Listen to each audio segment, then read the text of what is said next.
Using geographic terms for water and landforms. Geographic terms or names help us describe different landforms and bodies of water. You already know that most of Earth's water is in the four oceans. A smaller body of salt water is called a sea.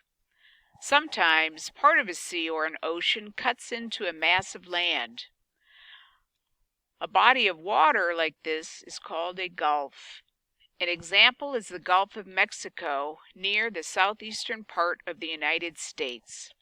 A bay is similar to a gulf, but usually it is smaller and has a wide opening to the sea. A body of fresh water that is surrounded by land is called a lake. Water also flows in rivers. A river has a source where the river begins.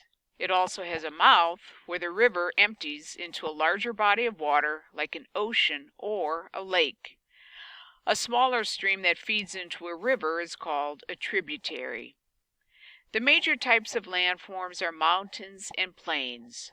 Mountains usually have steep sides and rise at least 2,000 feet above sea level. A row of connected mountains is called a mountain range. Plains are land that is mostly flat with few trees. You can see other landforms in the illustration above. A cape is an extension of land jutting out into the water that is usually smaller or thinner than a peninsula. A peninsula is surrounded by water on three sides. An island is completely surrounded by water. A valley is the low area between ranges of mountains or hills. A delta is formed when soil is deposited at the mouth of a river. It is usually shaped like a triangle.